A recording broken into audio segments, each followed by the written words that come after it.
Hello and welcome to episode 10 of the Livewire Gaming Podcast show thing. Episode 10, we caught Stephen making a creepy face. This week, we are going to talk about the games of our childhood.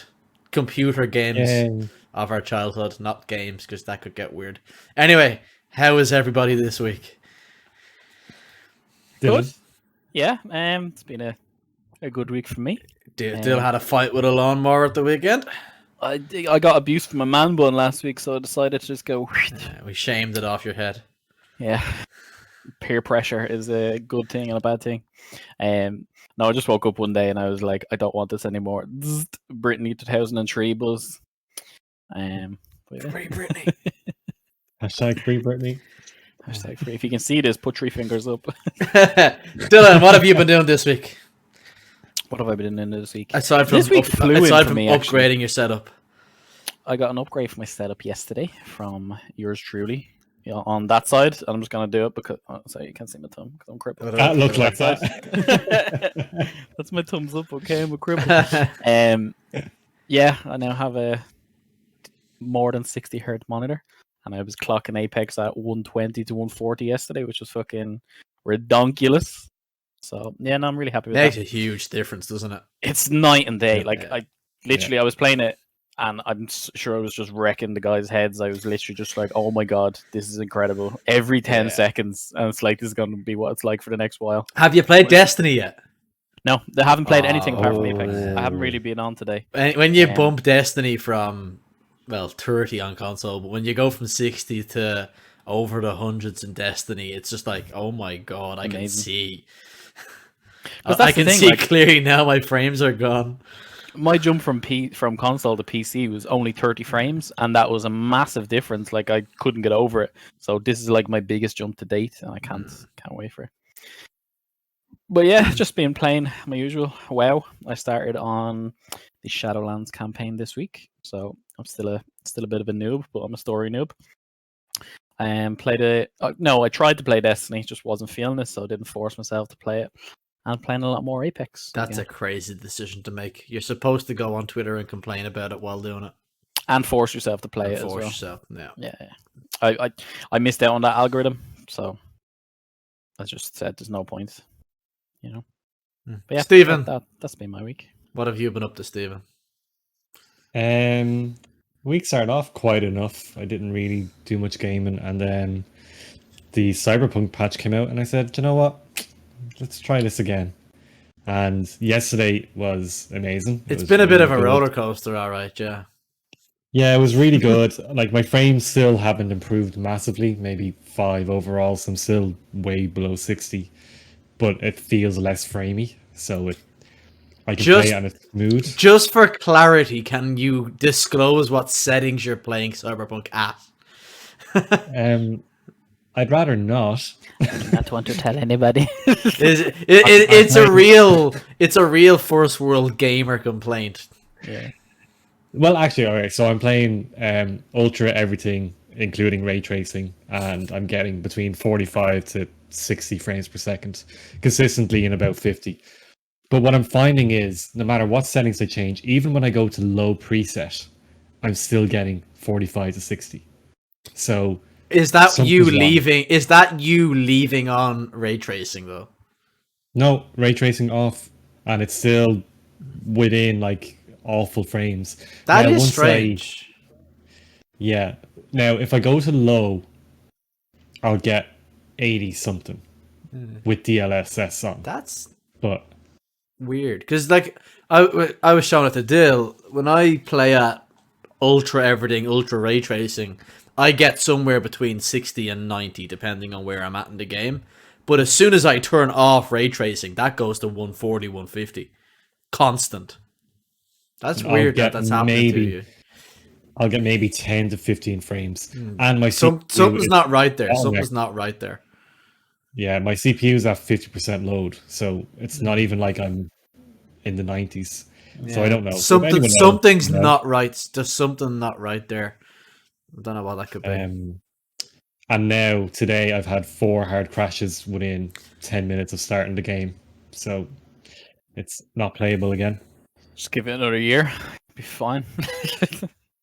But I was really getting into it. I did the mission where you go to like the brain dance place, or you go to the sex doll place, and I just tore shit up in there, and it was so fun. I was like, That this was is a good great. mission, actually. Yeah, I Did you enjoyed tear that up mission. Angel? Angel or Sky? I went Sky. I made the mistake Yeah. and I was just sitting there being like, "Don't touch me, please." It's funny because I was like, oh shit, what was the name again? I was like, they're both feminine. Crap. Yeah, it was So funny. no, but I really enjoyed that became a bit of a social media meme when it was released. Like, I think, yeah, I actually got a text off Steve there. Like, I'm a little bit addicted to Cyberpunk. I was like, yes, we got him. and followed by it's crashed 3 times. I think GOG Minutes later. might have been Sorry. having issues this evening. By the way. Well, I'm on Steam. Would that make? Oh yeah, but it's still like Okay. it's still like GOG is a CD Projekt Yeah. launcher, so it could like I think there was a couple of issues with GOG, so maybe it was just an issue with that. Hopefully, I don't know. Hopefully, but that's Not to been it defend really it. for me.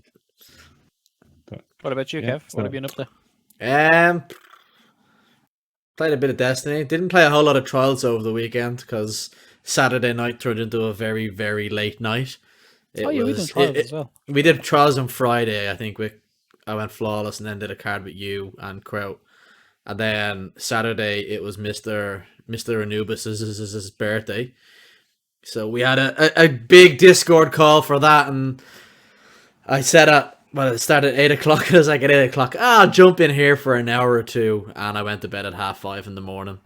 So it was a good night though, and we ended up spending half the night just bouncing around like the lower end of the view count of the Destiny directory and just going into people who were like chasing affiliate or chasing a certain number of subs that only had a couple of viewers, and we'd arrive along and their viewer count would go up by like 1,000% or 1,200%, and then they just get dropped subs left, right, and center. And then just like, what is going on? But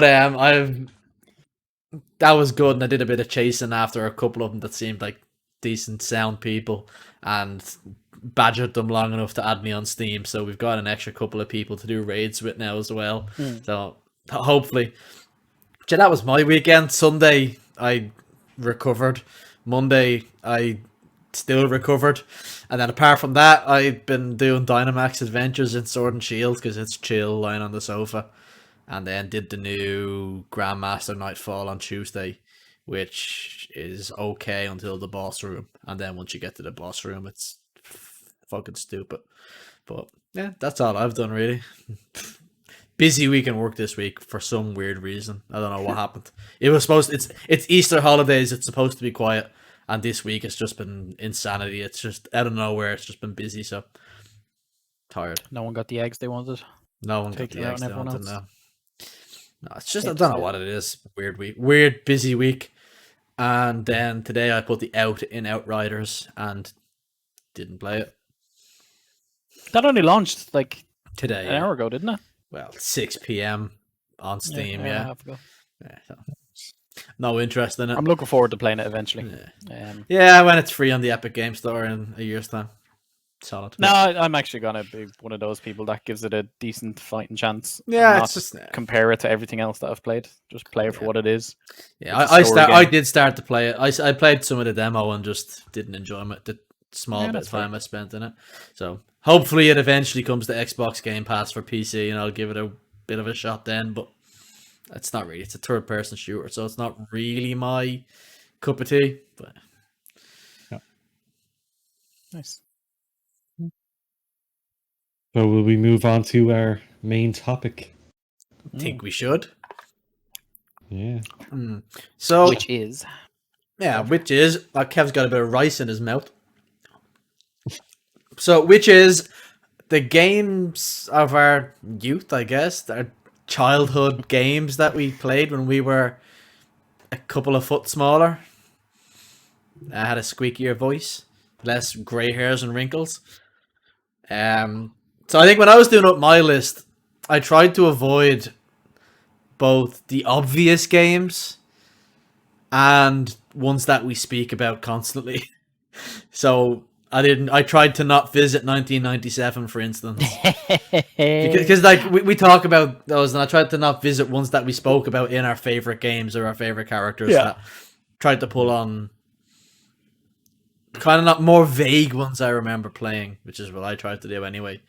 So Yeah, and I think I have the games that we've talked about there because they are the games of my childhood, but I'm gonna pull from ones that kind of aren't my favorite for what they were, but they're Q3 definitely not. 1997.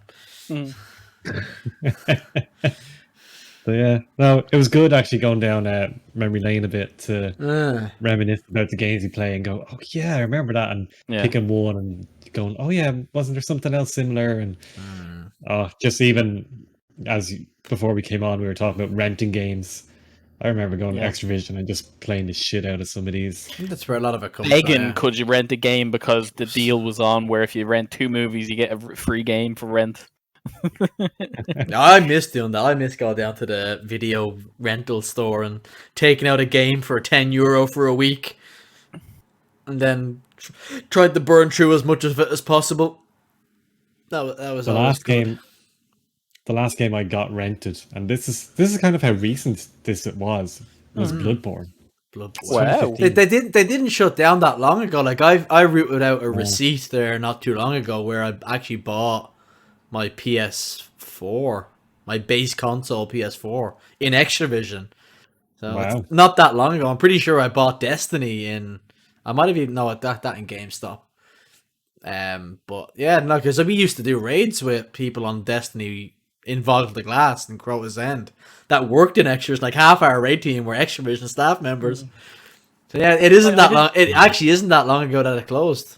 I didn't realize that it wasn't that long ago that they stopped doing the renting kind of scheme. I thought that died out in the 2000s, early 2000s, with like PlayStation Store and it's a pity coming out. It's a pity they couldn't remodel themselves to come up with some sort of plan. But unfortunately, if they're like, I'm assuming they have to pay near full price to get those games in for rental. Yeah. So if you're paying. If someone's coming along and paying €10 to rent the game and then it never comes back, like they're at a loss every single time. I think towards the end of their life cycle, they did bring out one of those schemes where it was like €20 a month for unlimited rentals for movies and games. Yeah, but but it didn't take off. It's been an uphill battle for 10 years, 15 years for them. Like you had once Netflix came out and people could easily pirate stuff off torrent sites. It was like bye. And plus games became, not that games became cheaper, but they became more accessible in other ways. Game Pass, PS Plus, they all start giving away free games. But yeah. So Stephen, take us back to 1997 and tell us something go on, Stephen. Apart from Final Fantasy that you were playing. What's the first childhood game you've gone for here? By the way, I'd like to point out we're getting into the main topic after only 13 minutes of the podcast. That's some sort of record. It's class. Dylan might actually get to get off in time. Consider that last week's film went on for 45 minutes. And this isn't helping at all. Stephen, continue. So the first one I'm going to pick is, I actually don't know what year it's from, but it's Star Wars Rogue Squadron. Oh, do you remember playing Rogue Squadron? I remember that only recently came out on Switch, not about a month ago or so. Oh, is it? Yeah. Steven's going back. By the way, my Switch looks amazing with the new Joy-Cons. Sorry, Steven, continue. So, yeah, I remember getting that on, I think it was the N64 that it came out on. But I had it on like PC. It performed on an N64.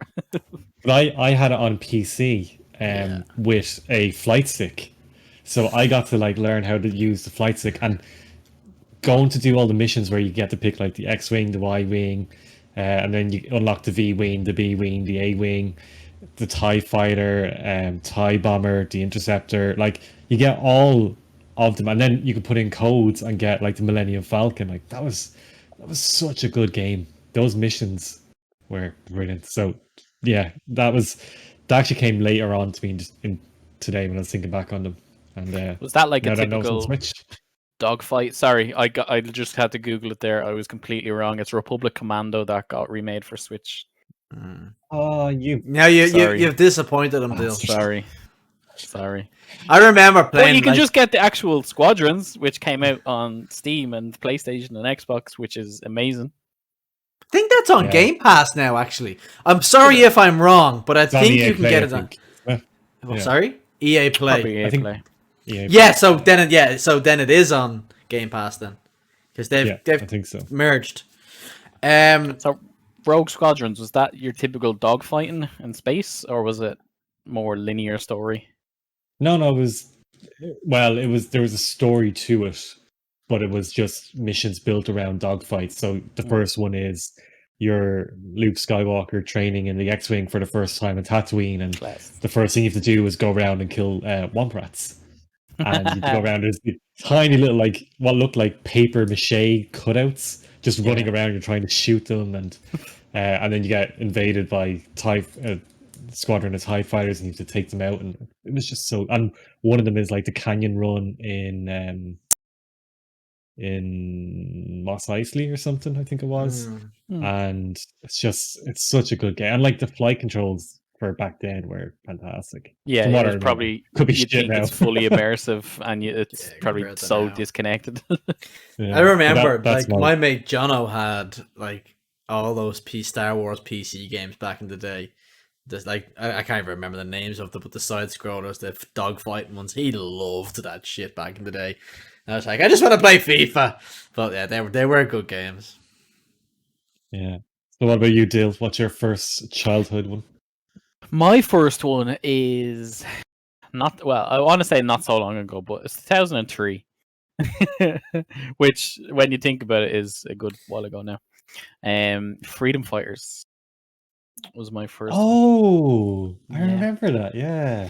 So it was basically when Russia wins and ends up taking over like New York, and you're just I can't remember the guy's name, but you're like a plumber or an electrician or something, and you end up like Mario. leading the resistance, basically, yeah, non-Italian Mario. But yeah, you end up leading the resistance and stuff like that, and it's basically like to reclaim New York from the Soviets. But yeah, it was class. Like the single player campaign, I can't remember a lot of it, but I remember like I have fond memories of playing it with one of my good friends.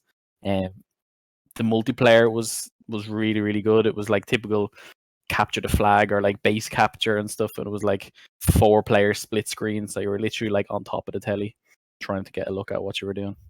But yeah, no, I used to love that game. It was just a typical like third person shooter or action shooter back then. Yeah. The early days trying of to the remember. PS2, I think it was. Yeah, PS2. Yeah, I'm trying to remember now. Like I remember the box art to it, but I never played it. No, I never played it either. I was watching clips of it today on YouTube, and it actually looks a lot like the early James Bond games. The way like it's very blocky okay. and yeah. Watching it back now, it's horrible to look at, but yeah. Back then, But it what looked it real. was at its time. Back then, it looked Yeah. real. I remember looking at the sandbags around one of the bases one time. I was like, "This is so real," and now it's just like a pixel mess. It's like Steven before we started the podcast, before we fixed this webcam. Basically, yeah. Pixelated, But like, a pixelated mess. I was trying to think of a modern day comparison to, and it's what like back then when you like throw yourself into that, it feels like it was supposed to be like the Division in a way. So like you're trying to like reclaim the island. I know it's like not an invasion, but there is the other factions and stuff like that. Whereas like back then, you probably thought it looked on par with what the Division is now, but it looked like a hot steaming pile of shit. I was actually only thinking about the Division today. Like, it kind of makes me sad that I fell out of playing the Division, because I only have good memories of the launch window of Division 1. It's just once what's the raids called? Incursions or something? I think. Never played them. Like once the incursions, I think they were called incursions. Someone will correct me if I'm wrong, of course. But once they came out, I just kind of went, yeah, this isn't for me. I'm going back to playing Destiny. But like it's the first month of the Division, I loved it. Division 2 was great. Like I've played the DLCs and everything at Warlords of New York, I think it was. Again, I've heard That great was things great. about that, yeah. The gameplay is it is really, really well done. It's just to me, it doesn't have that reason to come back and play it. Like for about a month after completing the main story and the DLC, I was doing exotic farming, but it's so seldomly dropped, and like you're doing it at higher tiers, so like each run is taking you about half an hour to 40 minutes.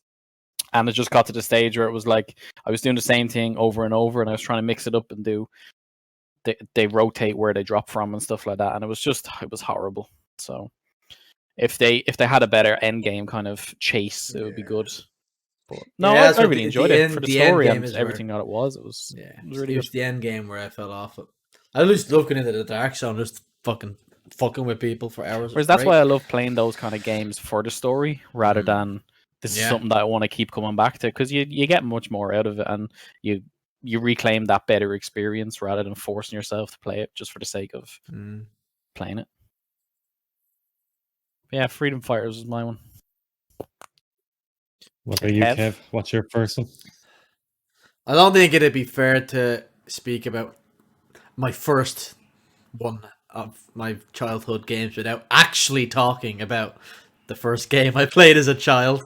So my first console would have been a Sega Mega Drive, which was a hand-me-down from cousins, and it was a piece of shit console that...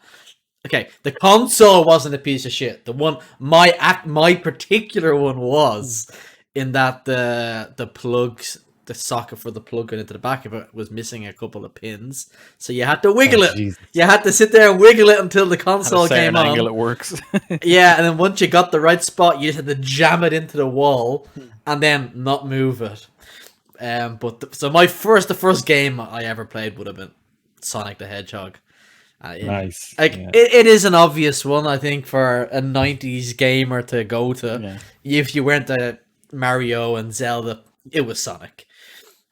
So, and that's where all of my anger and rage really originates from, is Sonic the Hedgehog. Missing out on those few rings. There was no saves then. Like if you got 90% through the game and messed up on the last level, get wrecked. The water level. The water level. Yeah, it was get wrecked, start again. Did they re-release that last year? Was it when they brought? Remember where they were doing like that was a few years ago. Was it? Or was that? They're forever re-releasing it.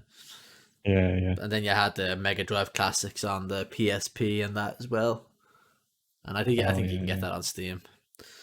But yeah, and then there was other. I suppose neither of you have Mega Drive games on it, on either of your lists. I had Sonic, yeah. Okay, apart from Sonic, so just the honor with a big X on the screen. Fuck's sake! I know, but remember Sonic and Knuckles came out. Knuckles was great. Yeah. Knuckles was class. Knuckles was great. I've one other Mega Drive game. Okay, so I No, I'm not going to use it. I'm just saying. Okay, no, I was just going to honorable mention a couple of the other games that I had as a kid, and that would have been the two on my list. Would have been Alien Storm, if you've ever played it. Yes. Yeah. It looks terrible. If you look at it now, the models look terrible. It's terrible. But back then, it was fucking great, and it was hard. And then also, you can't mention the Mega Drive without bringing up Streets of Rage. Which I think they've actually made Streets of Rage 4 after all this time, but I won't play it now. But did you have a Mega Drive as well, Stephen? Yeah. Did you have the Batman joystick? Oh no! So it was like a square base with like the A and B button on it, and then it was a Batman model, and that was your directional button. Oh, it was terrible. It was your 2-player controller, but it looked cool. Yeah, no, I think my cousin had it. I didn't. Yeah, that was good. It was good. But then, my mom sent the Sega Mega Drive to the farm. Oh, to live with all the other Mega Drives. All the other Mega Drives, and we still haven't really forgiven her, really. But they'll come back one day, though. No, I bought my brother a Mega Drive for Christmas or his birthday there about 7 or 8 years ago, and he has a fairly wealthy collection of Mega Drive games again. Nice. Did you know it was a great game with a Mega Drive? Controversial. was Michael Jackson's Moonwalker. Did you not play that game? I did. And It that was is a very such controversial a opinion. good game. It was great. Yeah, he flicks the touched coin. the kid. He like walks in the room and he flicks the By the coin. man himself. And then like it's the coin spins through the air and lands in the jukebox and it starts playing a Smooth Criminal, I think it starts playing. But yeah, it was a really good game though. Plot If you twist: haven't the played coin it. was a euphemism for a dick. It was a really good game though. He Anyway, was a moving on. smooth criminal. Moving on. Yeah. Just a good game. Since you mentioned the first game you played, I'll mention the first game I played. Here's which where we go was- back to 1960s and play Pong. Hey, not that old. 69, Frick. Kev. It was the turn of the year. Yeah, the later half of the year. No, so the first gaming device that I had was the Game Boy. And The I got OG, it- the original Game Boy. The big The OG blocky Game Boy. white Black one. and white one.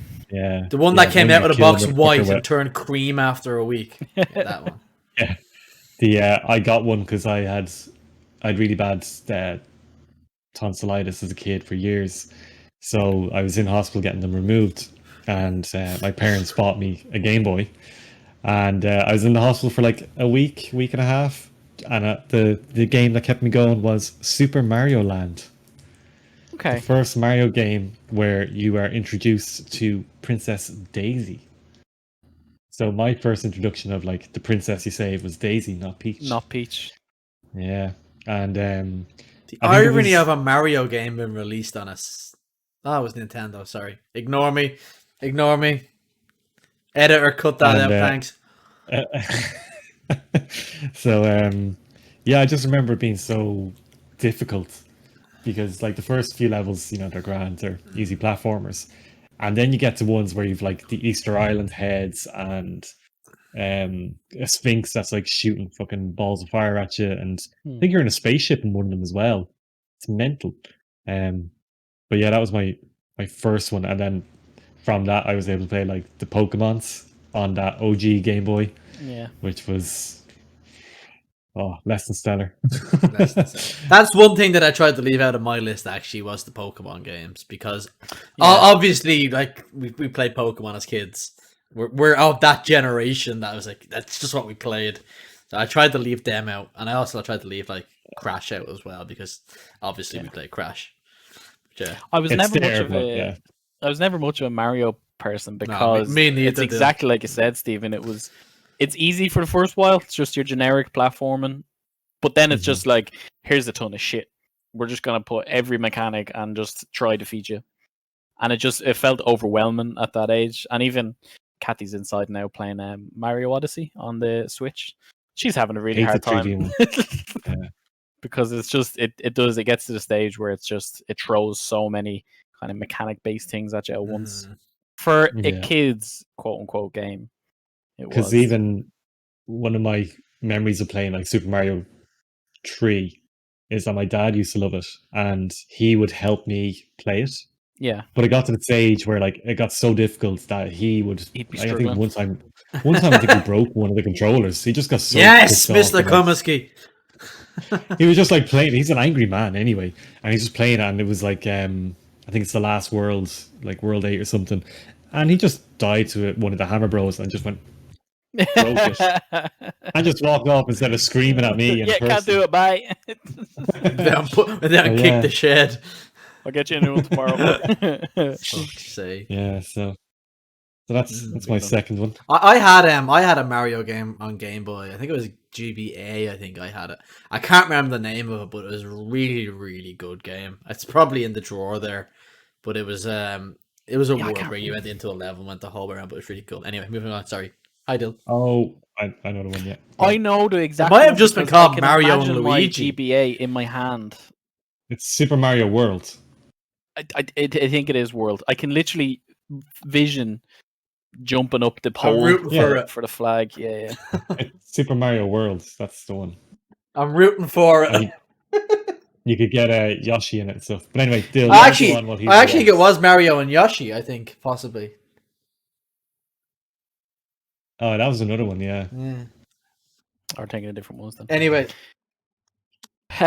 my second one that it was one of those that sparked my kind of love for military things at that age, and it was like a long phase.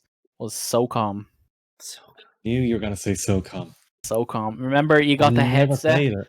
Oh, Yeah. dude, it was class. You got the headset, and like SOCOM was, you had like a group of 4 SEALs, and you can literally command the other ones via your headset. And yeah, like back then, I was watching clips on it again today, and it looks horrible. But even just looking at it, I can even remember like when they're looking through the night vision scopes and stuff like that. I remember after playing that, a group of us like we were trying to beg one of each of our parents to like take us into town to get like the angled torches that like the army uses and stuff like that, and like camo paint and stuff. Yeah. And then we all grew up. But yeah, that and one of you's actually joined the army. One of them did, yeah. No, but that was one of those games that I he remember, took it like, a bit far. as a group, everyone like kind of it was the start of a phase for a lot of us. To be fair, I think that was the first game that made military shooters popular, I think, because it got really innovative. It wasn't just, oh, we'll do World War One or World War Two, and we'll just kill the Nazis. It was more modern, and you got to control your squad. Because I remember seeing my cousin play that one and be like, this is deadly. And was it SOCOM one of the first ones to have multiplayer then? Did not use the old like broadband packet thing you had to buy an adapter and then put it in your telephone. They were looking great. At it, and that only got stopped in 2012. Like that was a PS2 game, and that only finished. Like the servers only got taken offline in 2012. But I just remember, like, I know it was like the basic commands of like go here and follow me type thing, but it literally felt like you were like working as a unit, and it was, yeah, like you said, it was more tactical than just your typical "there's the Americans versus the Germans" kind of buzz.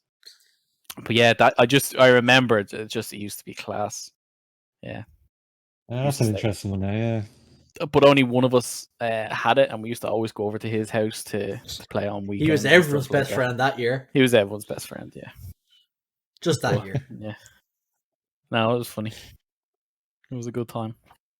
And then that took us into G.I. Joes and stuff like that, and yeah. Used to play in like the flower beds. Did you ever used to play G.I. Joes? G.I. Joes are class. No, never got into G.I. Joe.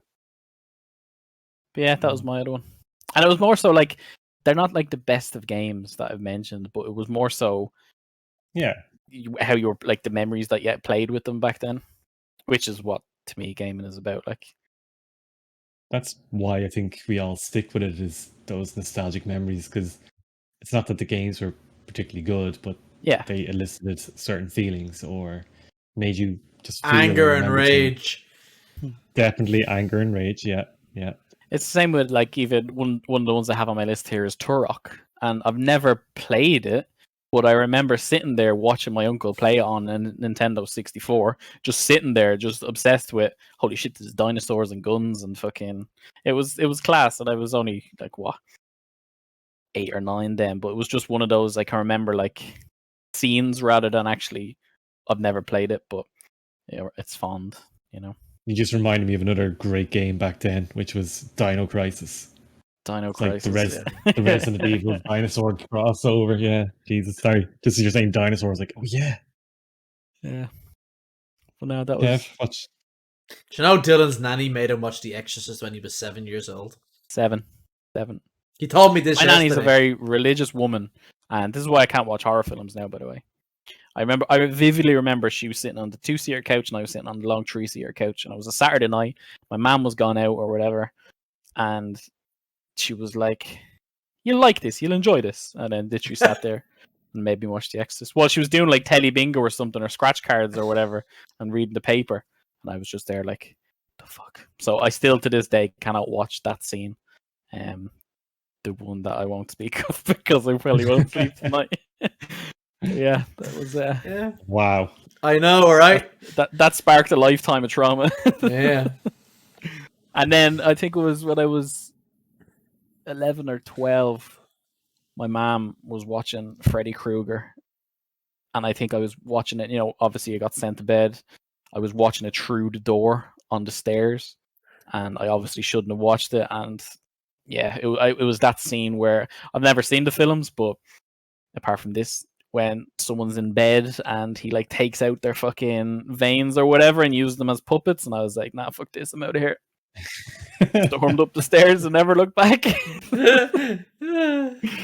So I've had a pretty bad experience with horror stuff, which is why I can't play anything to do with jump scares or anything like that. Yeah. Wow. Okay. Don't know how we went from Turok to fucking. It's because you said I was. It's because you said I was 8 or 9 when I played. Oh yeah. Turok, whatever. Watched Turok, and then I just remembered you saying that yesterday. Yeah. Fucked up. Right. One that I really remember from my childhood, and I don't know what year it came out, but we watched my cousin. So we used to go down to my cousin's in Offaly once a summer and stay there for like 2 nights. And one of the years we were there, he had this game, and then we went and bought it because it was so brilliant. And it was the first Ape Escape game. Oh my god, do you remember so good. I still have it here somewhere, but yeah, it was so good. Those cheeky little fuckers. But I just never forgot about that game. Fucking hell, brilliant! It was. They made loads of them. Yeah, they're still making them fairly recently as well. I remember. I on the PS3, wasn't it? I think up the PS3. Yeah, PS3. I'm looking at it here. I remember. I think that was one of the games I used to always rent as well. Yeah. But I remember. I remember the levels. I remember the first level you had to catch 5 or 6 of them. There was one you had to go up the waterfall to get it, and then you had the dinosaur level. But there's always a dinosaur level. But there was a dinosaur level, but there was the lava as well on the dinosaur level. But I just remember the final mission on that where you actually fought the boss. I just remember that being incredibly difficult, and that we actually, like, my cousin was like, "Oh, here's how you do it," and did it, and they're like, "How did he do that?" Yeah, that was such a good game. Jesus, I actually forgot about that franchise. There's so many. Altogether. Yeah, there's so many really like brilliant PS1 franchises that just never. Once games started becoming more realistic and just never had a place, just better, they just died a death. Like, do you remember, again, Stephen, I'm sorry if I'm rubbing it off your list, like Croc, Legend of the Gobbos? Yeah. That was such a good game. But it was bargain basement Crash Bandicoot, so it kind of didn't. They only released a few of them. But that was so good. We had Gex, was it Undercover Gecko? Gecko, the Gecko. I actually remember that one, yeah. Yeah, it kind of reminded me of... It reminded me. And then it was a woman in like black leather as well up against them. Yeah. They're standing back to back like... Yes! Fucking, yes. Like Mr. and Mrs. Smith, yeah. And then do you remember a terrible memory, but me. And do you remember the Hercules game for PS1? It was so difficult. It was so difficult. No, it was brilliant. Such a good game. Yeah, it was fantastic. But my god, it was difficult. Yeah. Oh man. Ape Escape. I can't believe I forgot all about that. Yeah. That was class. It was. That was literally in my pile that I rented on Fridays or Saturdays or whatever. I can remember it now. Just seeing that icon, I was like, "Holy shit!" Man. So difficult. Same with Rugrats and Toy Story. Do you remember the Rugrats Search for a Reptar game? Yeah, I was just gonna say that. Brilliant game. Chasing fucking Grandpa's teeth. Oh man. But that was at a time. If you go look at that game now, if you go look at that game now, it looks ass. Playing it. Yeah. Or you'd leave it on all night and hope it didn't crash. I can remember that, just lying on like the sitting room floor with a pillow under me, just like literally looking up, playing that for hours. It was class. That was a great game. Yeah, even the Toy Story ones as well were for when they came out. They were. Do you know what popped into my head as well? My mate had a game. What was the Small Army Men? What are they called? Small Soldiers. Small Soldiers. The Small Soldiers game. That was really good. That was brilliant as well. But even that movie, like that held itself for obviously they used what was it, animatronics for the majority of it, rather than like fake CGI. But that isn't it amazing how animatronics and like makeup and masks and suits look so much better than shit CGI oh yeah, they from back then? hold their age so well. Yeah. Like, look at the Jurassic Park movie. It was all animatronics. Yeah, It looks brilliant still because Same with Lord of the we Rings. also had There was a Bug's people in Life. That was suits. another one. Bug's Life. Oh, Yeah. Bug's Life. That was a Bug's Life. great game. Yeah. That was quite difficult from what I remember. Yeah, They were I don't they think were I ever all got difficult. past the first section, but yeah, I remember playing that. But like that, it was at a time where there was no memory card in my house. It was just you rented it, you played it, you brought it back, you rented it, you played it, got to the same point, put in another game, and then that was it. When you rent it so many times, it would have been financially beneficial to just buy it in the first To place. just play it. Yeah, Yeah. Mm. God, Jesus. All I've these like old a few games. honorable mentions that I was trying to think. Like Spec Ops was another one. I loved that one. That was on Wasn't really the into obviously your Tomb Raiders and your Tony Hawks and Crash Yes. Bandicoot. Wait, which Tony Hawks now? Which one was your favorite? I played a lot Two. of Tony Hawk when I was younger. 2 and Underground. Was it Underground? Underground was good. My Underground. favorite one is Underground 3. was my It's Tony favourite. Hawk's Pro Skater 3. It is the definitive one. Yeah. I Soundtrack and that. like I remember the fucking cheat codes from it because I played it so much when I was younger. The 4 cheat What was codes to the- unlock everything. But then, There was a when you song completed on the game, one of them. you got the cruise ship and Dart Mall. Yeah. So good. The Nerf That's song I have as that. I well. have that on my list. Like when I was younger, so like I played a lot of, let's say, the old Need for Speed games or the Tony Hawk's yeah. games. Like I played all of them when I was. I used to love them every year. I used to get them for Christmas. Like my Christmas presents was the new Need for Speed, the new Tony Hawk's, and then one other thing or whatever. And I get them every year. Like what was it? Tony Hawk's 2, 3, and 4 were excellent. Underground and Underground 2 were very good as well. Something about games having Underground in the title. They end up being very good, and then being pretty shit once they move on to the next ones. Yeah. I was there was a song in my head and I had to check it out. OPM. Remember them on the Heaven is a soundtrack? half Kevin pipe. was a half Heaven is a pipe. half pipe. Yeah. If I die before I wake. And there was another one, El Capitan. I can't remember who it was by though. Oh, Do you know what's funny? the Do you know the soundtrack's song amazing. Amoeba by what's the band called? Who sang Amoeba? I actually have it on Spotify. It's the Adolescents. Amoeba by the Adolescents. When I was younger, I used to actually think they were singing Tony Hawk. So the song goes, Amoeba, Amoeba. I used to think it was Tony Hawk, Tony Hawk. And it was only when I listened to it like 15 years later, I went, oh, I was an idiot as a kid. But what you thought made you happy. That's all. It that made me matters. happy, yeah. I remember we used to do that, like we did, you'd be playing, what was the game? Dunk? Was it horse or whatever it was? Where you'd do a run and set a high score, and then whoever went after you had to try and beat your score. Yeah, it was good. I remember doing that, like like me and my brother or me and my mates would be playing Tony Hawk split screen against each other. Yeah. It was always the fight to get Darth Maul or Wolverine. Oh yeah. I think Wolverine was that in 3 or 4. I think Wolverine might have been in Pro Skater 4. I could be wrong though. Don't actually remember. I love remember that. the Nerfsoft eye was in 3. Mm. That was creepy Yes. as fuck. Yeah, Never that saw that. that used to always freak me out. Because Yeah. like I know it wasn't realistic or lifelike, but it felt like it was because it had the sound effect of like the squidge The or whatever. sword going Yeah. through it. It's- And, yeah. It's the one real sad thing, like about Vicarious Visions being kind of sucked into Activision Blizzard as a whole, is that we're probably not getting a remake of Pro Skater 3 and 4 now, which is kind of sad. Was it Vicarious? Yeah, it was Vicarious Visions. They worked on Warmind for Destiny, but they did the remake of 1 and 2 that came out last year and did a phenomenal job.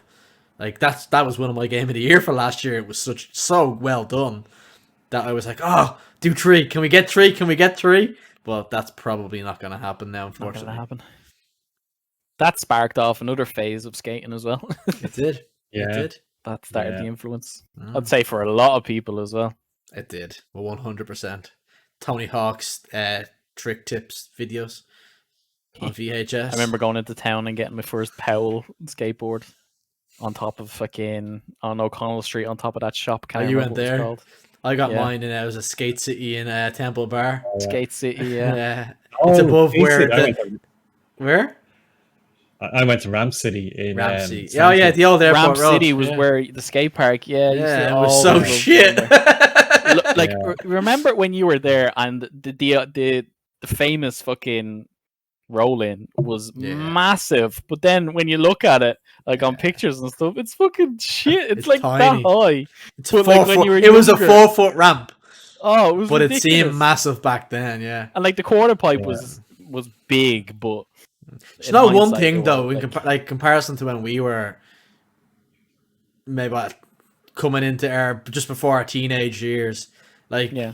if people that are getting into skateboarding now, there's so much better infrastructure for them. Oh yeah, they have outdoor There's so skate parks much. now. There's so much that they like. It's come a really long way in the last 20 years. Little fuckers. That's the only reason we're not pro.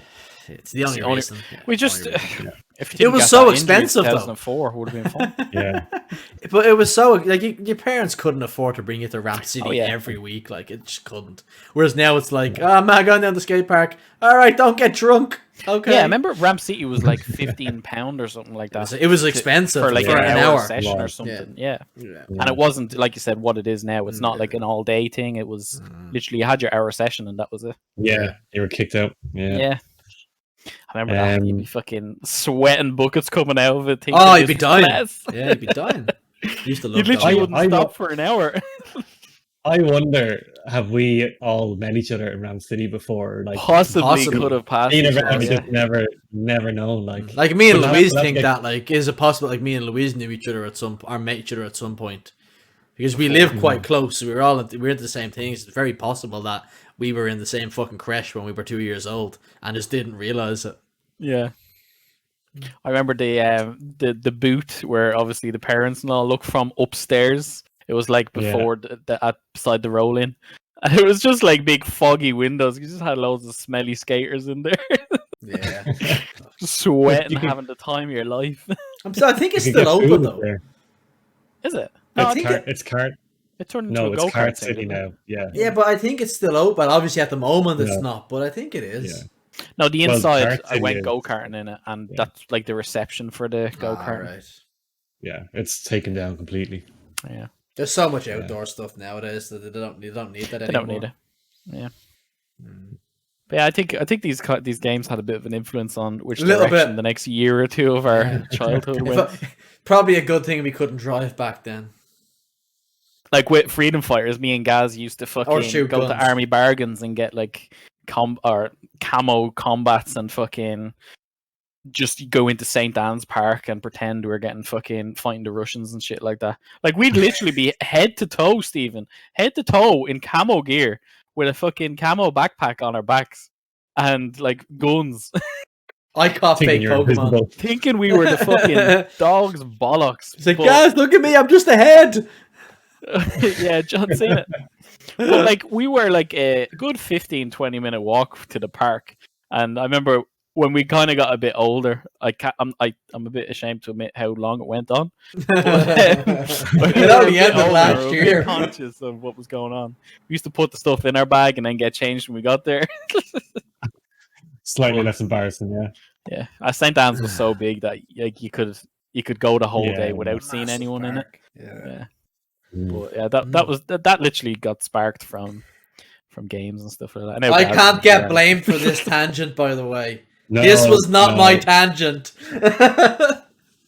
It was, Not it was this a time. necessary tangent. Um, But that's my list done Um, anyway. So I have a few more that I can go to, Stephen. I'm sure you have some more there. I have a few more, but I'll list one that I'll briefly touch on, and then after You know what? I'll To just be name honest, a few honorable that mentions. last little conversation we had knocked most of mine out because we touched on Tony Hawk's and Need for Speed and that sort of stuff. 'Cause that's how I played a lot of them when I was younger. Yeah, no, I had Tony Hawk's Pro Skater Treater. But one game that I'm just looking at my list now that I have very fond memories of. I think I'm right in saying this. I think it was Diddy Kong Racing, because what was fun about it was that it wasn't just a racing game where, like Mario Kart, you're just on a track and you do a circuit or whatever. There was a story in it, and you had to drive to the different places to start the next race or to fight the next boss. I just remember that being really cool. Like, it was kind of like an open world racing game. Um, but it was, yeah, just on the N64, just really stood out to me as a really fun, different racing game, because I had Mario Kart 64, but there's only so much you can do on that before you get sick of it. Mm. Whereas with like Diddy Kong Racing, it was just new and different, and yeah. So that one stood out to me anyway. Never played it. Yeah, no, it's good fun. I like the Donkey Kong games. Donkey Kong Country was a good one. That was another one like Mario. I just never got into that franchise.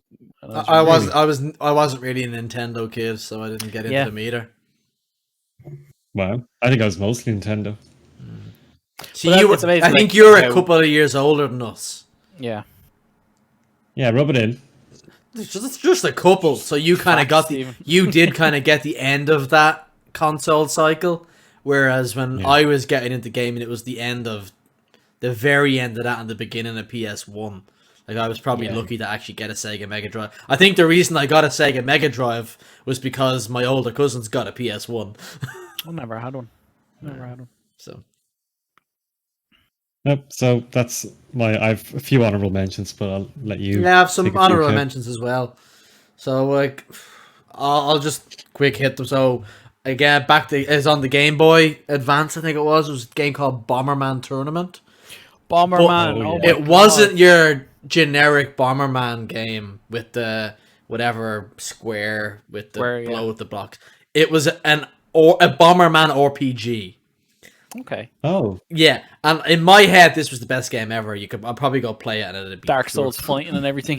But it was like you had to go around the island. Like, I can't remember, but you had to go around the world, freeing certain monsters first, and then they joined your team, and you could use them. It was like in battle against other ones. I can't. Okay. My memory's quite vague. I just remember playing the game and loving it. I just remember it being absolutely brilliant. I'm half tempted to plug in the Game Boy Advance tonight and give it a run, but I just remember it was a Bomberman RPG. I just remember like Bomberman. I don't want to play Bomberman. And then I played my mates when I was like, oh my god, I need this game. It's so good. And that's what the action replay thing was for. It was actually plugged into that because there was cheats where you could have your abilities always active or something. But that was a great game. Bomberman Tournament. Look it up on YouTube. Couldn't really go through games of my childhood and not give Digimon World a quick mention. I've spoken about it before. Won't get into it again. Moving on quickly. Like me and my brother. So I kind of actually separated mine up into 3 different parts. So I had obvious games, and that was your Crashes and your Pokemon and your Sonic and Final Fantasy. And then I had more niche games, and that like Croc or Ape Escape or Streets of Rage. They're like less obvious ones for me. And then I had games that I have memories of playing. So memories of playing with my brother mostly, because there's only 3 years between us. So like we were into the same things. I remember we used to always play whatever the new WWE or WWF game was out. It's like we were started with Warzone, which back then I thought it was the best game ever. Probably looks crap now. You'd Attitude, and then you'd got the SmackDown Attitude, I think was my first one. Yeah. Then you had the red cover, I think, or the blue cover, was it? I can't remember. I think it was blue. Then you had all the SmackDowns, Just Bring It, Shut Your Mouth, Know Your Role, all of them. Yeah. But we used to play them like obsessively with each other. That we'd just be playing them all day, and my brother was really fucking good at them, in fairness. But because he used to be obsessed with, he was obsessed with wrestling as a kid. Then we used to play a lot of FIFA together, obviously, or Pro Evo.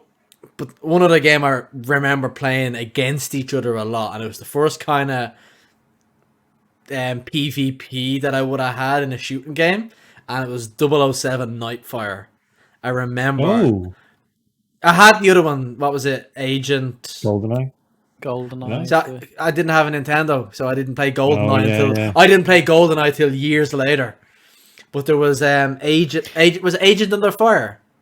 Yeah, Agent Yeah, of Fire, but yeah. Nightfire. Was it No, that was further along. the Pierce Brosnan one? I think was the Yeah. first one I played. But I had Die Another Day or Nightfire. Tomorrow? Shut up, Stephen. No, I had, but I remember the snow map. Do you remember the snow map on Nightfire? And we used to turn it on that it was rocket launchers and the plasma gun and plasma gun and James Bond. All right, and snipers only. So we'd be like trying to quick scope each other across the map, and there was like a zip line that went across the ravine, and we used to play that for hours on end, where we'd have max shields and max health, and play that for hours on end. But that was really, I remember that. That was a really good game. I think I have it sitting there actually.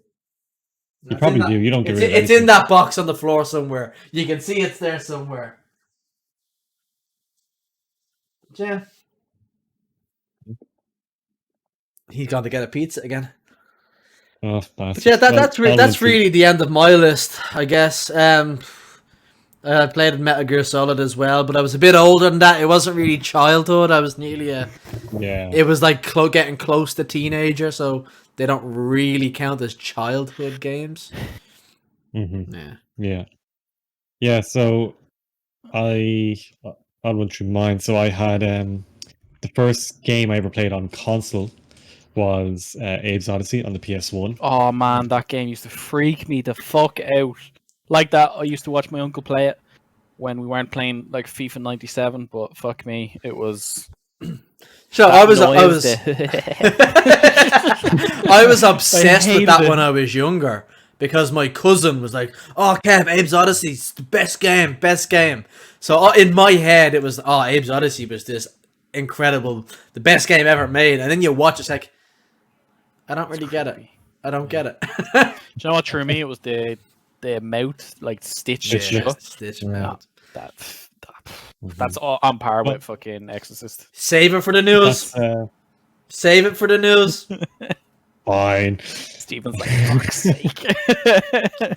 I was actually going to be really mean in the news and do an April Fool's for the news, but I couldn't find the photo of it. I was going to say that the part 2 of the remake had got a release date.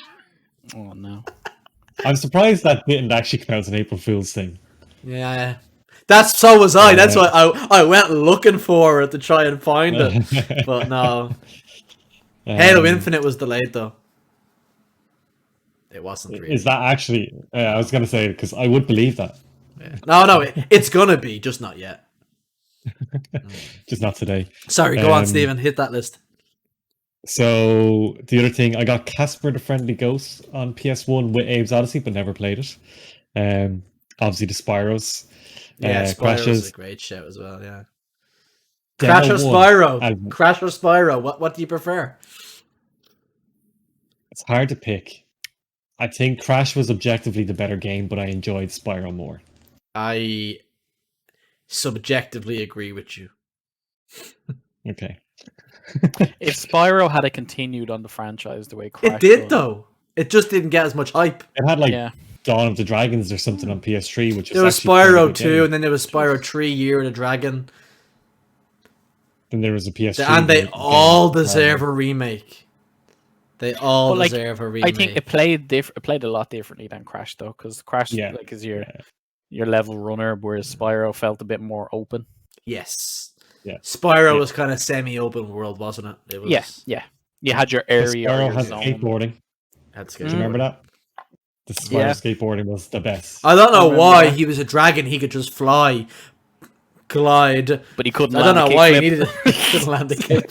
He needed Tony Hawk's Tips and Tricks Volume 1. Yeah. Which is why I go home and watch Tony Hawk's on the. Do you Me remember and Demo Dylan. 1? Me and Dylan were on I do remember Demo 1. I sent you a picture of it recently with Cooler World. I think Tekken might have been on it with a couple of fighters. Yeah. That's and the then one the that we're gonna say fighters. tech demo with the dinosaur. I just remember spending hours on that. And then other ones are Star Wars Shadows of the Empire on the 64. Controversial Yeah. opinion, but Star Wars: The Phantom Menace was an excellent game on PS1, Yes. Yeah, no, it was and it was difficult. fucking good. hard. Yeah, Cheat was codes really to hard. get to Wait the for last level just to fight Darth Maul. You know the way all Yeah. these like emulators are coming out for like Switch and consoles and stuff like Mm-hmm. that, like your SNES and stuff. Speaking of, yeah. Like, can you imagine, like, in a couple of years when that comes to our time of having our classics or our kind of retro games, what ours would look like? Like having a conglomeration of all these titles would be class. Yeah. Whereas the way you see people who are a few years older than us get so excited when they have these different variations of Super Mario and all the unnamed ones that we wouldn't even have heard of. Mm. But I'd say it'd be fun to see what ours would look like. And then last one I'll mention is Star Fox 64. Star Fox 60. Never played any Star Fox. Isn't there Dual a barrel new roll. one coming out? Am I wrong in saying there's a new Star Fox coming out for the Switch? There could be. I wouldn't be surprised. Is that the I know it's a fox, but is that the fox with the kind of monocle kind of thing? Yeah. I think you might be onto something, Kev. I remember it being announced last year or the year before. I can't remember. Or I'm imagining things and people hoped it was being announced and it actually wasn't. Yeah. But Dill's looking it up on his second monitor. Look at him go. But no, that's my list of Yeah, childhood. no, that's why I finished off most of mine as well, to be quite honest with you. Another one that I wanted to give like an honorable mention was my first game that I played on PC, and it was in the years of Club Penguin and all that shit. It was Habbo Hotel. I used to be obsessed with that. I know. Obsessed. Dylan tried to get me to join Habbo Hotel and it was just not happening. Stephen, Never just heard of it. Google Habbo Hotel. Just witness what it was like. Habo. HABO, is it? HABBO. This was before Bebo even. This was like, yeah. It was a virtual hotel. It's still a thing. Like, I googled it there and it's coming I up. thought they nuked it, no? No, there's like a tweet from their official account Holy 18 crap. minutes ago of Wow. an Easter bunny sucking a carrot. That used to be but see, that was like the ground for like role playing stuff. Oh, it was so good. That's like child grooming central. That's what that is. Yes. Yes. Like even Anyway, yeah, looking at the stuff, it's like it's exactly. Dill's gonna what it make a was. new account I'm tonight. gonna start playing this. Fuck yeah, play on the second screen. I think it would be quite remiss to be talking about games of our childhood and not talk about the OG plug and plays. Where you get the controller, you plug the SCART into the back of your TV, and you've got 100 games in front of you. Nuts and Milk. Oh, it was great. Do you remember Nuts and Milk? Yeah. No, No, I don't remember. It was that game. basically Pac-Man, but you had like one thing that was you had to go around and get all the food, and another one was trying to catch you. But it was basically Pac-Man. It was great. Those all good old plug and plays. They were fantastic. They were that was you were speaking about. Your dad used to play Mario. My dad's furthest adventures into computer games or video games were plug and plays. That was about all he could manage, where it was asking you to literally press 2 buttons or 3 buttons. After that, he couldn't. That was as far as he could get. Right, so shall we move on? Yes. So we spoke about the games of our childhood, and maybe you will both pick one of those games you've already spoken about. But our side topic of this week is which game we want to get the full remake treatment. Now, not the remaster where they touch up the graphics and make it look pretty. The full, make everything again from scratch, Final Fantasy VII style, but release it all at once and don't give us blue balls. But the full remake of a game from our past that isn't Destiny 1 on PC at 60 frames a second. Oh, damn. I've got two written down, and one of them's a cheat because it's technically being remade anyway. But I'll let you guys go first. Deal. Deal's been quiet for a while. I want Lord of the Yeah. Rings: Return of the King. Yes, I'll only that. Yes. I'll only accept it if they remake the Two Towers as well. I was gonna say Yeah, if they as one remade game. that as just a trilogy in the one, it would be incredible. I'm surprised we've never had a fully fledged Lord of the Rings RPG. See, I know everyone's trying Like to, from like a top AAA developer. yeah, like I feel there's so much that needs to go into an RPG that a level game like the way Return of the King was. I just think that would be that. I think that would go down much better. But it's just not the trend right now. Like everything is, if it's a big franchise, go down the RPG route, make it as big as possible, give it longevity instead of just making it for what it is or what it could be. They want that kind of guarantee on their money back over the next 5 Yeah, to 10 years. look at Shadow of Mordor and Shadow of War. That tanked. Yeah. Well, Like they I just really like didn't those games. hit the ground. yeah, no, a lot of people liked them, but I Yeah. wasn't a fan. But I just love a story-driven Lord of the Rings. No, we The are way the getting Return of the King was. Yeah, You had your it was level brilliant. system. You had your horde mode Yeah. if you wanted to do it as well. You could Oh, max yes. out each character, like bring in skins for different levels and stuff to make it chaseable and stuff, or more of a chase. But yeah, that's one that like it was to me. It was one of the first games that I remember completing and actually enjoying playing it through again and again. Yeah, I agree. I played Two Towers a hell of a lot. Two Towers is so good. I can't think of the area because my brain is farting. But the where the Urukai come and kill Boromir, that mission where you have to fend them off for so long in the forest, that was a great mission. But for the time that they came out, they were so good. They were excellent. Like they were really, really well done. They were EA developed, I'm pretty sure. Yeah. Back really when EA made good games. All in one and not like 20 transactions over the next 2 years. Yeah, we are getting the Gollum. We are getting the Gollum game next year. Yeah, that leaked apparently, didn't it, this week? Oh, they showed off Gameplay. they showed off a gameplay trailer a couple of weeks ago. Oh, okay. It looks strange. I'm on the fence. I'm very much on the fence. Yeah, it looks a bit strange. Yeah. But we'll see. Like maybe it's just a stylistic choice, but the gameplay will be fantastic. Yeah. And the story. And because That's it is fine. a different kind of style to what is out there now for AAA games, it's probably one of those, once you play it, you look past that straight away. Yeah. Like Borderlands for a lot of people. Like they see that kind of cartoon stylized and it's kind of a bit like, but as soon as you play, you overlook it. Yeah, exactly. Go on, Stephen, what's on your remakes? Well, the one thing I only ever wanted to be made was remade. So in 1997. that was that off the list. I was like, oh shit. Actually, now that I think that there's loads that I would like to have remade.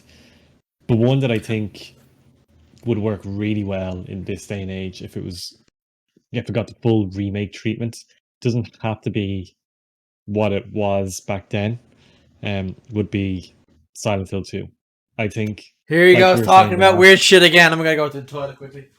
Giant spider shitting out your mom or your brother. No, that's Homecoming. That's different. But I think those games with like modern graphics, yeah, I'm thinking like 60 frames, ray tracing, like the stories, like we were saying before, the stories in there are unbeatable. There's no other game that kind of comes close to hitting the tones that does. And it's not really a scary game. Yeah. So it would be accessible to a lot of people. But I think there isn't really a game like that at the moment. There's the Amnesias, and you've got like your Maiden Scare, and you've got other horror story type games, but they lean a lot more into the tropes they don't like forced stealth, and if you're caught with the enemy, you're dead and you have to restart. Like, I hate that stuff. Whereas survival horror is much more accessible because you've got a gun. If you get in a spot, you can shoot something. It's more But interactive rather than just watching yeah, play out. yeah, and I think something like that now would work really, really well. And I'd love to see what changes they would make because you've got the third person tank controls. So like, you got it screens part, or what would you say? It's like static screen images, and you run around the map and the camera follows you in a weird way. So to see how you could move that into like 21st century Modern and day, yeah. I just think, yeah, it's one of those games where if they actually remade it properly, I think it would do really, really well. Well, That's something I'd like to Mr. see. Steven, Mr. Blaze, there is some developer that works for Kojima, an artist or something, did come out quite recently and said that Kojima's next game will be revealed pretty soon, and it is heavily rumored to be Silent Hill related. I don't know if I'd like to play a new Silent Hill. I'd like to play an old one where I know things are going to happen. Did you play PT? Yeah, by play you mean turn on until I got killed and then cried like a baby. Yeah, I did. Yeah. Do you still have a PS4 with PT installed on it? No, I know when I saw that it was gone. And they are worth a ton. Damn it! If you have a PS4 with Silent Hill PT on it, it is worth a fortune. Yeah, it's crazy. So that's my one anyway. Okay, I think a lot of the serious games that came out when we were younger, like they were because they couldn't show what they wanted to tell. I think the stories were much better and much more kind of deep and fleshed out. So if you transferred that, like you said, into a modern day engine that could do everything that they wanted to do, you'd have some really fantastic games. Because even some of those games back then, like for Silent Hill in particular, light in that is such a big thing, and sound, and with all the with ray tracing and with all the new 3D sounds and the PlayStation, you could have a serious game on your hands where it's just next level. Anyway, sorry. Still needs to start exploring a bit of ray tracing because he's got a 2060 there now that is capable of ray tracing. So you should give Control a shot if you have it, or if not, we can give you access to it just to play around with the ray tracing, just to see what it can do. Because I saw someone comment on a Facebook post a while ago, been like, RTX is overrated. I'm just like, if you think RTX is overrated, you have not experienced RTX. Ray tracing is the biggest thing that happened to gaming since Sony started using Blu-rays. Now, I think I experienced ray tracing yesterday. I was in the firing range. You did!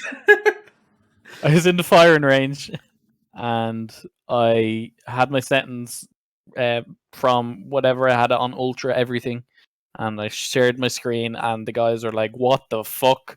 I had everything maxed out, so I was only clocking like 110 frames or whatever. You also experienced the beauty of Night City with ray tracing on. Yeah, saw that yesterday.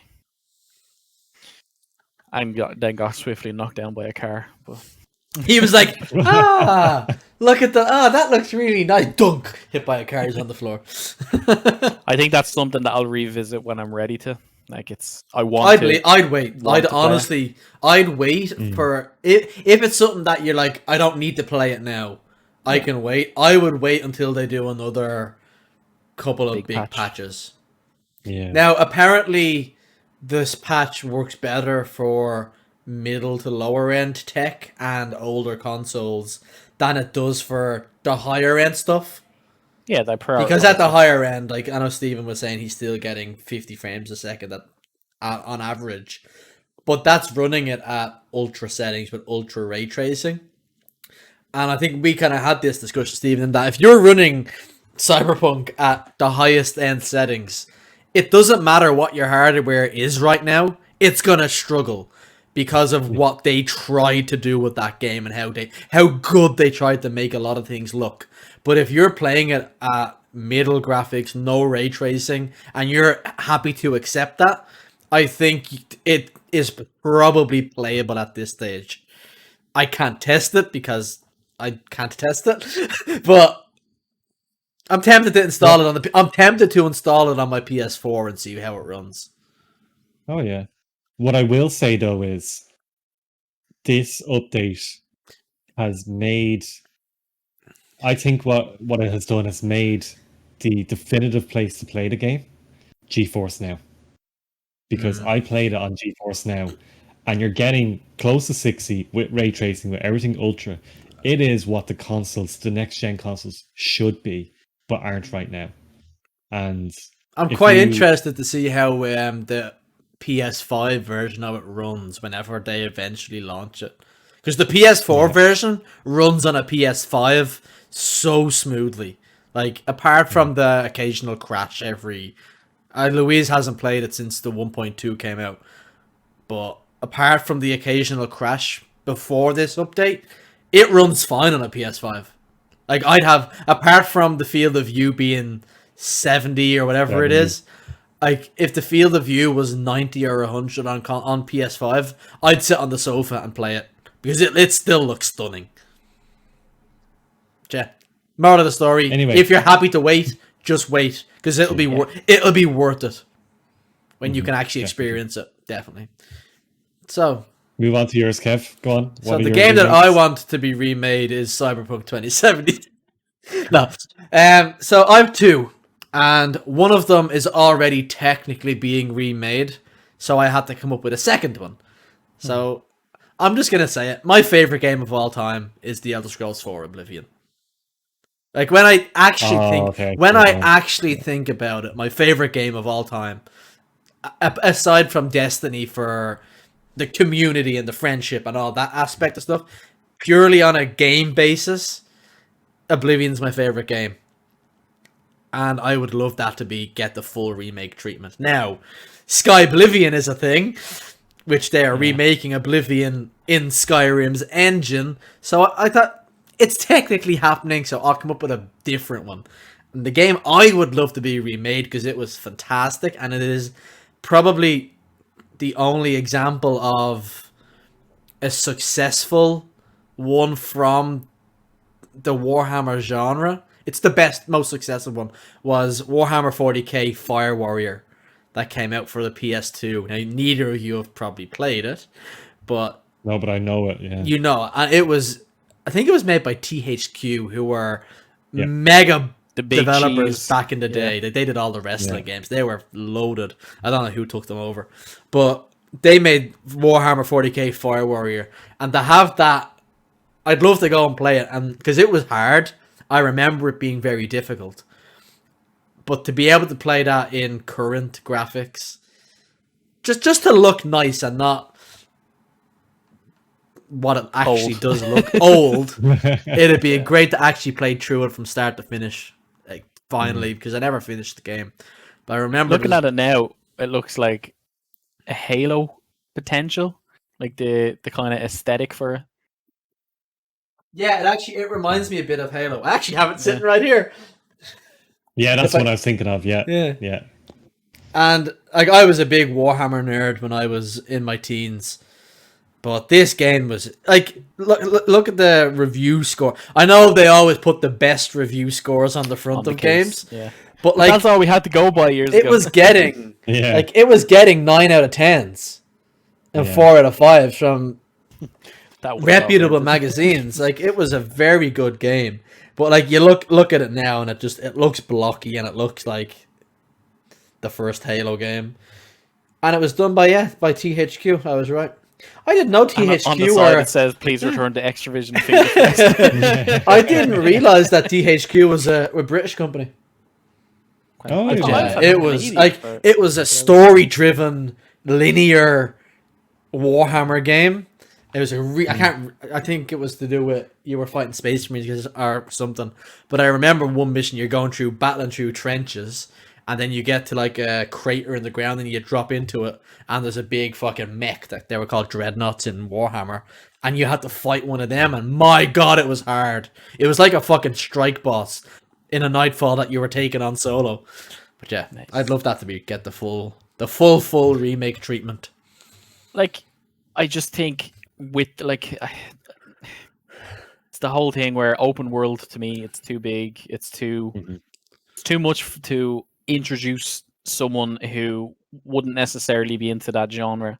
But like the way you described that there, a linear story driven game, to me that just appeals to such a wider base to give it a shot. Yeah, Whereas, I think that's gonna. I've said it a few times in recent weeks, in that I think open world games aren't not necessarily gonna get smaller, but they're gonna get more dense. In that it'll be a smaller, less of a sprawl of a play space, but there'll be more in a smaller area, and they'll give you that kind of linear story. Yeah, In an open world setting. But kind of like the way Final Fantasy Remake is done a bit, where it's kind of open world, but it's also kind of not. It's got open world elements in a linear game. like it goes one of two ways, where someone opens up the map for the first time and they either go, "Holy shit, this is huge! I cannot wait to do this." Yeah. But in this day and age where everyone plays multiple games at the same time, you open that map up and you're like, "Oh shit!" Like. It's daunting rather than exciting. Yeah. You know, I think that for a lot of people, it has got to that where it is. Like, it used to be, oh my god, look at how big the map is. I've so much to explore. Yeah. Whereas now it's, look at how big the map is. I'm going back to Destiny. Another game I actually just thought of because I went over to grab that off the shelf was Canis Canem Edit. Yeah, Bully. Bully, Canis Canem Edit. Yeah. Like, they've been the sequel to that has been rumored forever, and it's probably never gonna happen because GTA is so big and Red Dead is so big and Rockstar take forever to make a game. Yeah. But Canis Canem Edit, I'd love, like, that still holds up. In fairness, I know the graphics aren't great, but in terms of the gameplay, like, I watched Louise play it there about 6 months ago, and like, I just remember she's like, "I'm not playing it. It looks shit," and she walked into the school for the first time and went, "Oh, can I punch this person?" Clattered someone. "Oh, I like this." Can I put the nerd in the bin? "Oh my god, I can." Yeah, it was good fun. X-rated, R-rated Hogwarts. Yeah, it was like a tame GTA in like a school setting. That was really like that when that came out. That was huge, wasn't it? Yeah, Rockstar were basically like they were the. You shouldn't be playing this game, but you're playing it anyway of our childhood. Like, you had Manhunt was huge when we were starting secondary school, but we weren't really allowed to play it. That got box banned. art. That got banned in Ireland, didn't it? I'm not sure, but I remember like even the box art used to be a bit kind of like, shit, I shouldn't even be touching this. I'm pretty sure it was the same with Canis Canem Edit or Bully, in that it got banned, but once they changed the name, it was allowed to be released. Yeah, because it didn't release as Bully again. Yeah, it was Canis Canem. But if you go to, I think it's in America or in the UK, it's called Bully. Yeah. But over here, they're like, you can't release a game called Bully. You're gonna have to change that. Yeah. And then it was like, it's the same game with a different title. Yeah, no problem. Yeah. Anyway, actually, it's amazing the ones that you forget about so much. Yeah, that's what. Once I'm reflooring. I'm reflooring this room on Saturday, and I'm not looking forward to it. But once it's refloored, I'll be able to empty that box full of PS3 and PS2 games and actually have them shelved. Nice. So I'm looking forward to that. Before you move on to news, there is one game I think I would love to see remade, and that would be The Legend of Zelda: The Ocarina of Time. Yeah. I think that's an eventuality, isn't it? I think that or Majora's Mask. Yeah, one or the other. I think people would be happy with either of them. Yeah, but I would love to see that. Like, imagine if Nintendo ever had the balls to do it, was on PC. But how many games do we say that about Nintendo? So could you imagine Nintendo released this on PC? Yeah, yeah. Imagine Nintendo didn't release it on limited shitty hardware. Imagine Nintendo didn't release limited shitty hardware, huh? Then how did they get you to buy the next version? I think it's gonna get to the stage where if you look at, I know we still get new movies, but a lot of the movies we get now are live action versions or reboots of something from the past. Look at all the Disney remakes that they get shit for. I think gaming will eventually get to that same threshold where it's like, Yeah. we've run out of ideas.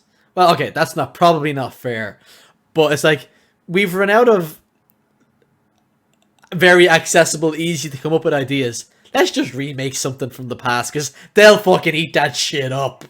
But that's the thing, like there is Just a market for it, and just to re-release it as like the way Stephen was saying earlier on, in the potential that they can do it now with the hardware that they have, and it would be a completely different game, like the way Final Fantasy VII was for you guys. Like, and I think there is a kind of threshold for it because like if you look at say a PS3 or PS4 era game, PS4 probably not fair, but PS3 era game, there's no point remaking them because they already play reasonably well in comparison to a modern game. I know PS3 modern, it's not really that long ago, but PS2 and PS1 or N64 or Sega Mega Drive, those games look like ass in comparison. They're still brilliant because of what they did, and back then they were fantastic. And I'm not slighting anything, but in comparison to what can be done nowadays, like the power they have is like the power that like developers have and the skills that they have is just scary. Like Tomb Raider, for example. Like there's one that has your generic blocky fucking triangle geometric person. Now look at what they literally have a real life actor playing her. Yeah, PS3 and PS4. Yeah, it's like they literally have a real actor playing her. It's Camilla whatever Luddington or whatever. She was in Californication. She does the mocap. She does everything for the character. Yeah. Oh, okay. Yeah. So if they done I'm good with actors' names, by the way. I remember actors' names. And I think it will come to that point eventually where they do know that these are people's childhood, like kind of. It's easy money. It literally prints money. Yeah. Cause like, can you imagine if they did a full remake of Morrowind? That is a literal money printer. But at the same time, it's not just limiting your demographic to the nostalgic people. It's making it to the point where you could reintroduce people to the franchise. You even look at fucking Demon's Souls. Demon's Souls, prime example. That was a early-ish PS3 game that got remade for the PS5 launch, and that looks incredible, plays incredible. I think eventually developers will start going, it's just easier if we make, and not even I mean high up in the company will just go, we want you to remake this game. And then we'll be those 40-year-old guys being like, see this is a controller. You actually have to touch it. It's not just virtual. You don't control it with your mind. Yeah. Ready Player One becomes a reality. Yeah. That's a whole different topic of conversation. I think that's a good way to end that. Yeah. We had a good discussion on it. Do some news real quickly because I actually went and looked for stuff because I'm a good boy. So starting up is something gonna work. It is. I've already checked it. Don't you worry.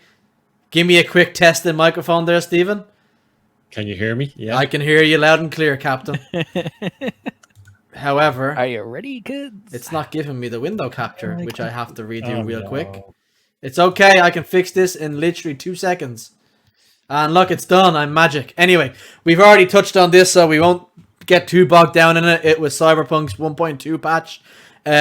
Which had it's quite playable from what I've heard. I hear no Steven's having some problems, but they had over 500 fixes. We won't go through them all because that's a 4-hour discussion. But hopefully, it's still a bit early to really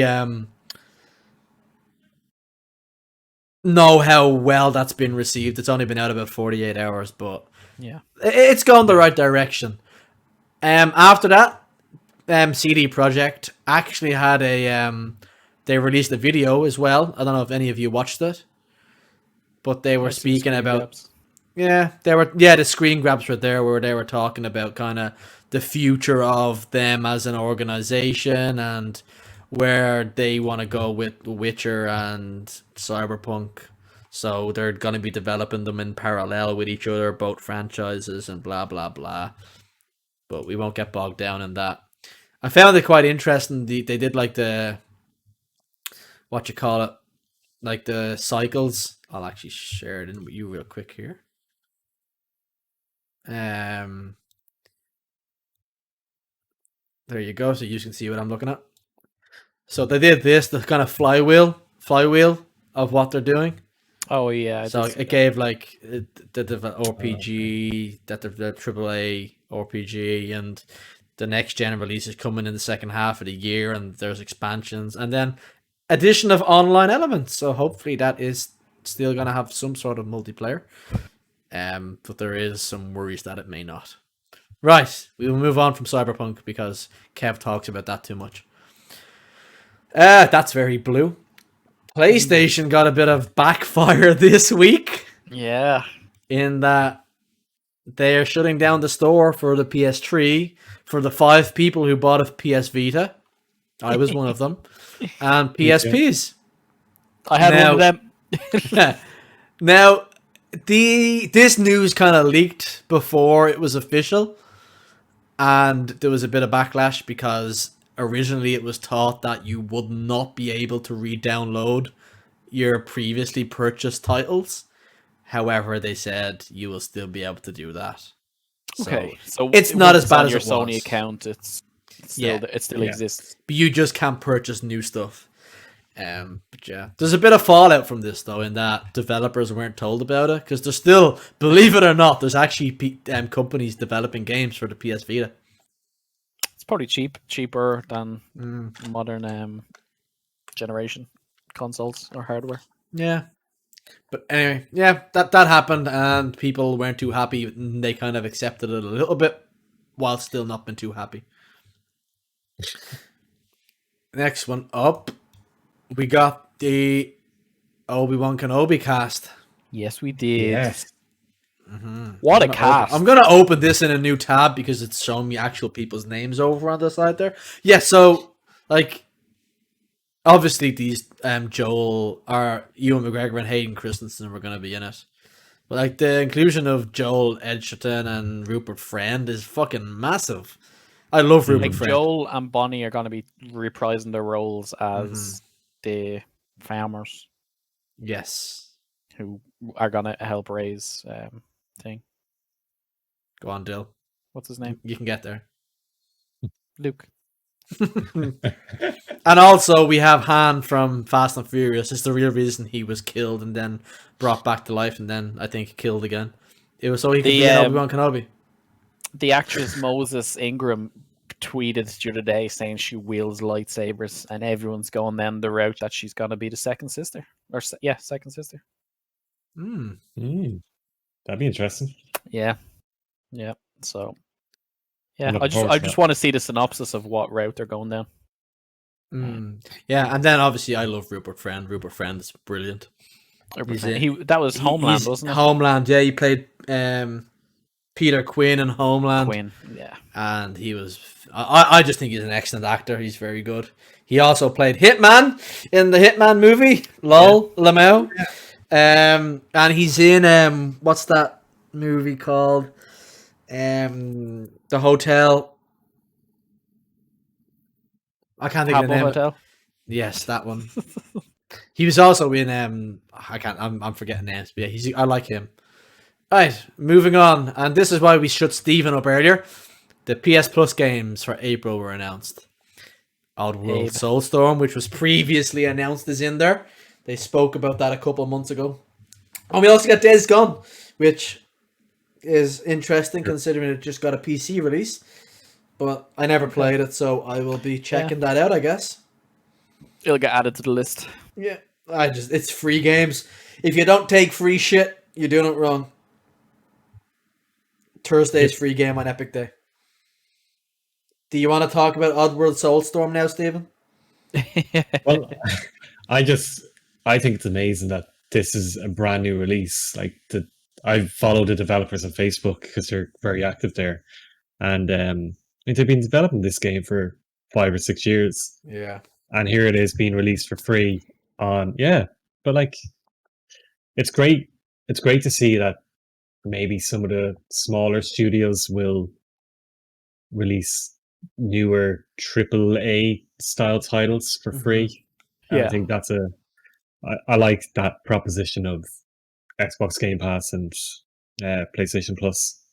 The Days Gone one is a bit weird because if you're, I guess it's for PS4, but if you're a PS5 owner, you've already got it for free when you got a PS5. Yeah, true. So That it's is kind of true. more like an inclusion thing rather than a here's a new monthly. Yeah. But I'm really looking forward to getting Soulstorm. Anyway, moving on. This is more localized to us in that my local GameStop is now closed. And it will not reopen. And my other local one closed about a year ago. And now my next local one is gone. So I'm moving further afield for GameStop. I think this was expected though. And it's going to become more regular that brick and mortar stores are going to start closing up for good. Yeah. If they don't seriously rebrand themselves. And that's just another... It's a reality of it. Another play on they didn't adapt to what the demand was. Like, people have moved on from physical purchases and... Definitely. Yeah. Especially in the last couple of years, it's been... But it's like I know they tried to fill the gap with the... What are they called? What was that partnership they done? Not Zavi. What was the... Oh, Geek something? Yeah. Oh, brand or no? Geek Tink or something. Geek Tink, yeah. Or Think Geek. Yeah. That was good because, it's just a bit. It's a bit crap because the mark the way it should have. Yeah. It's a bit crap because I like going in, and I think COVID really sped up this happening. Yeah. But I think this is going to become a regular thing where we just see them closing down, and we might end up with one in a city or two in a city. Yeah, you have your champion store or whatever. As opposed to a couple around, which it's just a reality. Yeah, you have your flagship. That's what I was trying to say. Flagship store.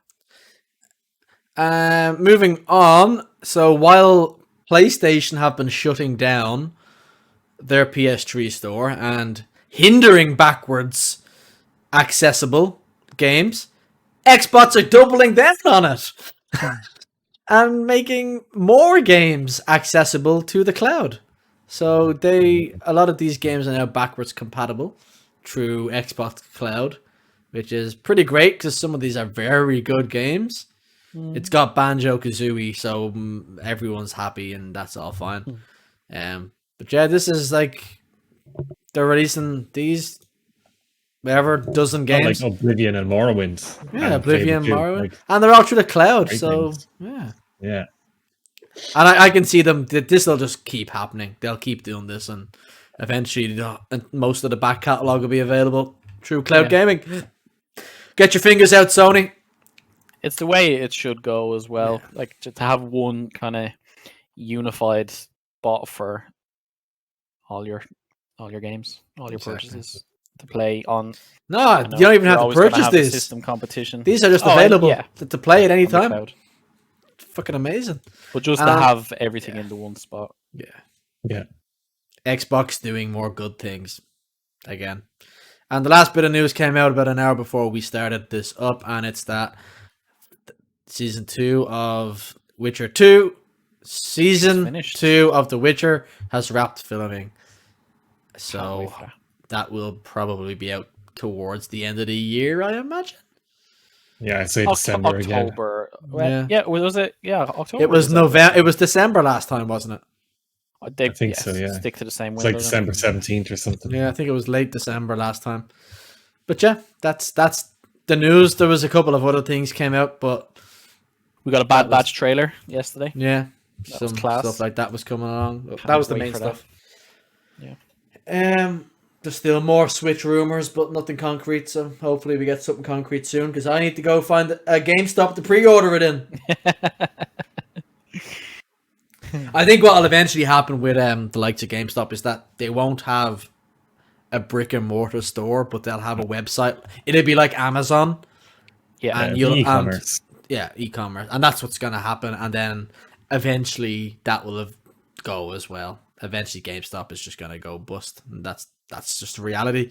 Unless they rebrand themselves as gaming centers or something, I don't know what they can do. But I think they could thrive on that if they had one hub in, like you said, each city, and have it 3 times the size of the GameStops that we know, and offer a lot more, like modernize it completely, offer parts even for PC rather than just accept. That's what they are starting to do in the States. They are starting to do PC components.